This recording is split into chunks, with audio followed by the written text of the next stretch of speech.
Hey, what's up everyone? In this video I'm going to be reviewing the best performing routers I've ever tested, the NETGEAR Orbi.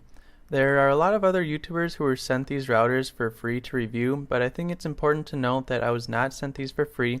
I bought them with my own money and I have no monetary incentive to give these routers a good review. Before I give my thoughts on the routers, let's talk about the physical aspects. I have the RBK50 package, which includes the RBR50 and the RBS50, which is the tri-band AC3000 router and tri-band AC3000 satellite respectively. These routers aren't interchangeable, meaning that you have to use the RBR50 as the main router and the RBS50 as the extension satellite. Both the main router and satellite have 4 Gigabit Ethernet ports, a USB 2.0 port, which for some reason can only be used to connect printers and not external storage, as well as power on-off switches. The RBR50, or the main router, also has a WAN port to connect it to the internet. The routers are pretty simple to set up. Simply get the main unit plugged into a power source as well as to your modem and connect it to your phone or computer using the preset Wi-Fi settings. To get the satellite connected, use the free app on your phone to scan the QR code on the satellite to add it to the network. I was able to get the routers up and running within about 15 minutes or 25 if you count the firmware updates. I want to briefly touch on the router's design because it's something to note. These routers aren't the best looking routers I've owned, not by a long shot. But then again, they aren't the ugliest either. Other people might have different opinions than I do, but I personally think they're big and kind of a boring design. The boring design isn't necessarily a bad thing because I would still take these over a router with 6 antennas sticking out of it. Both the router and satellite have LED lights on the top to signal their statuses, but they only lit up during the setup process.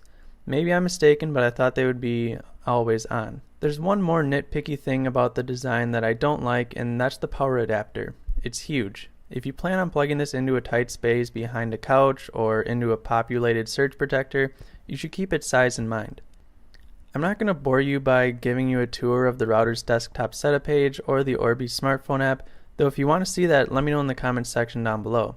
Instead, I'll just share my thoughts on it. It's really not that great. The browser-based setup page isn't too bad, but it's a little clunky at times, and I wish it would show individual devices' real-time data usage, or at the very least the total real-time data usage. That's something I really liked about Google Wi-Fi and Amplify HD. The smartphone app, on the other hand, is so far behind the competition that I've resorted to opening Safari on my iPhone and going to the router's setup page each time as opposed to using the app. It has limited settings, an outdated design, and just isn't very useful with showing information I care about, such as simple things like showing which access point each device is connected to. For the basic needs, the app is okay.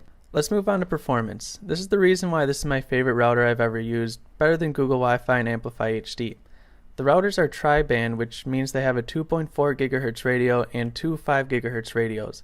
One of the 2 5 GHz radios is for connecting devices via 802.11ac, and the other radio is a dedicated signal for the wireless backhaul. The wireless backhaul is used to send all the data from the satellite unit to the main router.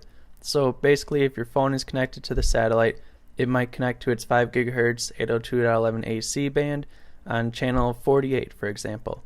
From there, the satellite connects to the main router using the 5 GHz 802.11ac on, let's say, channel 157. This means that the wireless signal from your phone to the satellite and from the satellite to the main router aren't interfering with each other.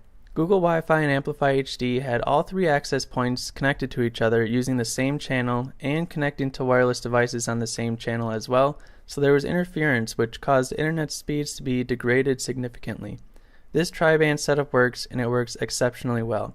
With Google Wi-Fi and Amplify HD, I would get about 150 to 175 megabits per second down in my basement when I was connected to one of the extension access points. But with the NETGEAR Orbi, I can get over 450 megabits per second throughout my house. It's incredible, and I was blown away when I got these results. Needless to say, if you're paying for internet speeds of at least 150 megabits per second, then the NETGEAR Orbi should be your top pick if you want to actually get those speeds. I want to touch on some other small observations I've made. First, the browser-based setup page offers plenty of customization and tweaking. I used to have an ASUS router years ago, and it doesn't quite have the level of customization that had, but it's still much more than what you would find with Google Wi-Fi or the Amplify. Second, I'm still a little upset about the USB ports on the routers not supporting USB storage drives. I think that's a feature that can easily be added in a software update.